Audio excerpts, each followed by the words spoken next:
Okay, so let's take a look at some of the functions that converts the binary to hexadecimal.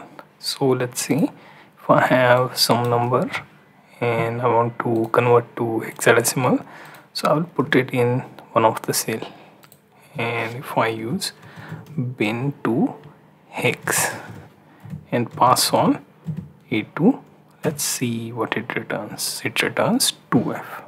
Similarly, let's say if we add formula and if we want 5 places for the hex value, let's see what it will return, right? So BIN2HEX and A2, right?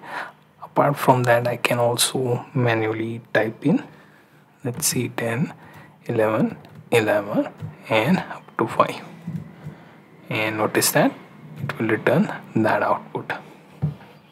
Right now, let's say if the binary is larger number, so let's add it to one of the places, and if I use BIN2HEX, pass on A3, right, or that number entirely, what it will return in hex. So you will get something like this, right?